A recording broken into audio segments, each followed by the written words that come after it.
what we've titled this is the top 10 political fools countdown. Okay. Because there is I would imagine that you get these, you apply with FOIs and get the information. And there's some incredibly, I'm not even going to say, you know what, we laugh, but we should be crying. Yeah. Well, and that's the thing. You can laugh about these horrific examples of wasteful spending by our politicians and bureaucrats. You can be mad about it, or you can cry about it. I think the politicians are used to people being angry. Politicians get a whole whackload of angry emails, of protesters outside their office.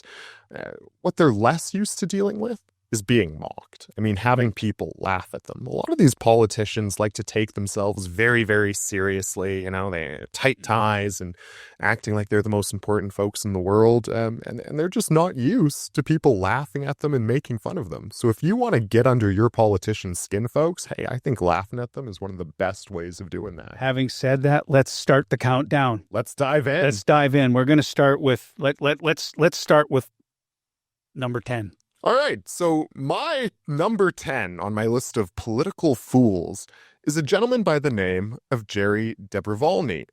Mr. Dobrovolny is Metro Vancouver's CAO, and he took home more than $711,000 from taxpayers last year alone. Now, just to put that in context for the folks listening at home, that's about $100,000 more than Prime Minister Mark Carney and Premier David Eby make combined. Right?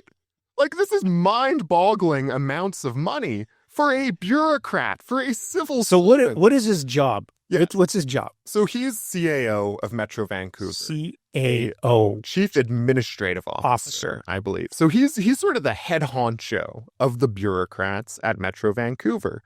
And he took a big performance-based pay raise last year when, again, he took home $711,000.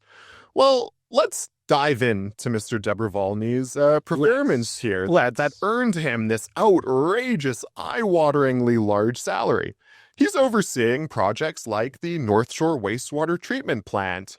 Now, that should be setting off big alarm bells for anyone at home who's familiar with spending at Metro Vancouver, because this sewage refining plant is $3 billion over budget, years behind schedule. It is literally adding hundreds of dollars to your average family's property tax bill in Metro Vancouver because of the bureaucratic incompetence we've seen with managing this project.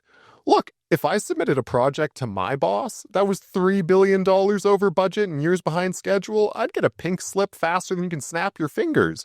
Mm-hmm. Not so with the bureaucrats at Metro Vancouver. They're getting big pay raises and outrageous compensation. And this sewage plant, though, the ramifications of the sewage plant, it initially started that there was going to be a surtax to North Vancouver residents. Now, apparently, it's going to be spread out to the rest of the Lower Mainland and maybe possibly the rest of the province. Who knows? I don't know. Yeah. So because it's such an overrun, such a massive. I think initially it was supposed to cost something like $800 million. Now it's close to $4 billion. Right. So giant cost overrun when we're talking about this project. And you're right. Initially, they were going to raise taxes just on North Shore households to pay for this boondoggle. Through some finagling and negotiations in Metro Vancouver, they're sharing the love a little bit.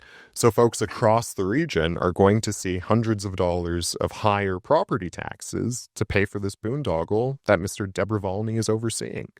So, look, when a bureaucrat oversees a project like that, $3 billion over budget, years behind schedule, they certainly shouldn't be taking a giant pay raise from taxpayers. Who does he report to? So he reports to Metro Vancouver. There's a board made up of mayors and politicians from the Lower Mainland, from Metro Vancouver's constituent municipalities. And they're all good with this? Oh, they love it. They gave Mr. Dobrovolny a giant pay raise, right? Right on. Right on. So This is my number 10. It is an example of just outrageous waste with this gentleman. So we got number 10. Jerry Dobrovolny. That's right. Okay. CAO of Metro Vancouver. Okay.